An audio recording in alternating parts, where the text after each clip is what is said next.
Welcome back to the channel. Today we're preparing Otto water yam porridge. Is a delicacy in my place, so let's get right into it. To do this, you need your water yam or mbala, you need your blended crayfish and some dry fish. I blended everything together. Then you would need your onion, of course, you need your pepper, you need your salt, you need your seasoning cubes, Maggi, then you need your red oil, of course, very important ingredient. And normally I would have used scent leaves, but I didn't see scent leaves, so I'm using spinach known as green, and I have some stock fish stock creaminess, so I'll use that. So you start by cutting up the water yam, that's the jimbala. Cut it up very nicely.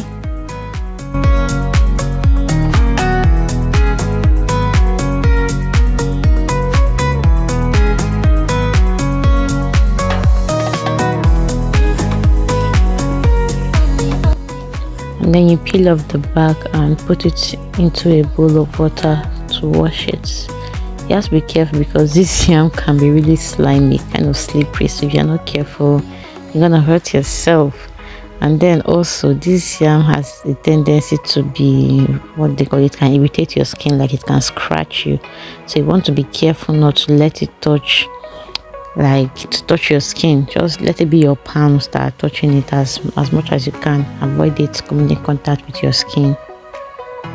At this point you want to bring in your grater. So this is the grater I'm using, and this is the side I would use. You get your grater and the tray, and then this is the tedious part of preparing Otto.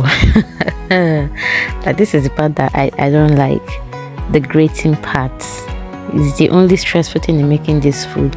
Apart from that, the food is not stressful at all to make. You can see it's slipping off my hand because it's a bit slippery, so you want to be careful so that you don't hurt your hands in the process.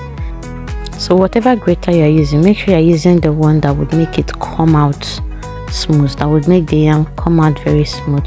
If I had used the other part of the grater with the larger holes, it wouldn't have come out smoothly. So just make sure that whatever you're doing, your yam is coming out smooth, as a smooth paste. So after grating, you should have your yam looking like this.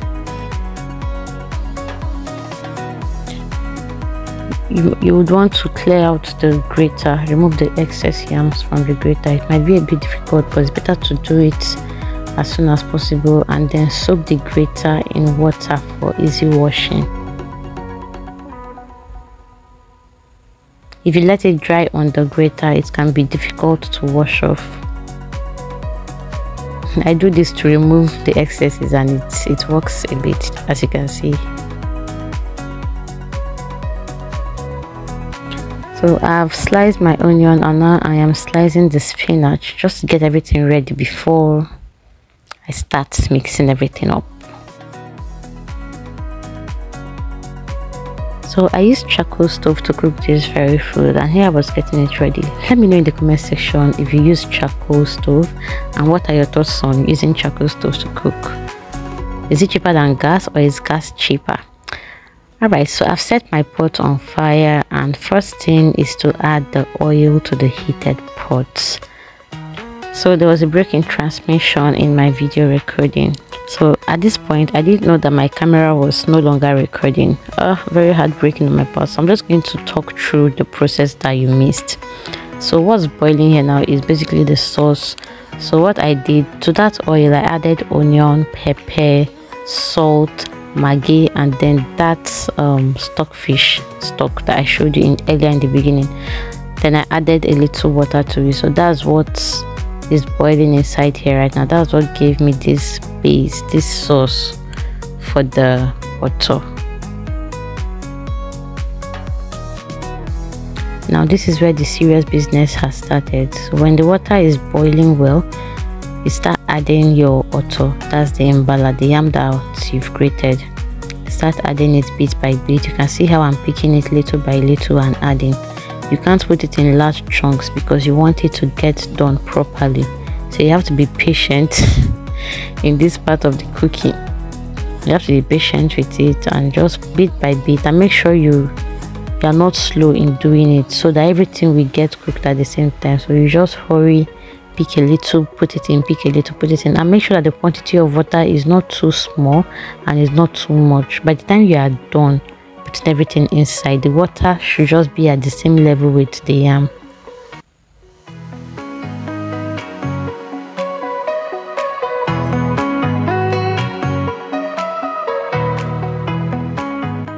This is what it should look like by the time you are done putting the yam in. Make sure it's boiling well, and then cover it up and leave it to get cooked for some time.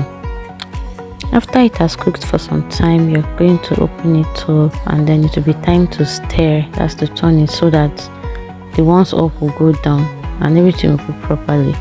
And it's advisable not to use an iron spoon. As you can see here, I'm using a spatula, or like we call it, a gari stick or tongari, whichever one you call it, but I'm using a wooden spatula, wooden spoon to turn it. It's always better that way. So make sure you turn everything properly. As you can see, the Otto is already getting done and getting ready. It looks so much like porridge yam. So again, open it up, and at this time it is properly done. So all you need to do now is to add your vegetable. So I'm adding my spinach to it, and vegetables are always the last thing to add to food. That's what my mom taught me anyway, that you always add your vegetables last so that they don't get overdone and lose some of their nutrients. Anyway, so you want to turn this very well, stir very well, and then the food is ready. So let me know in the comment section, do you know about this food, this Otto, or this method of cooking water yam? Some people don't like it, they prefer the basic porridge yam. Let me know in the comment section. Thank you for watching. I hope you enjoyed the video. See you in our next video.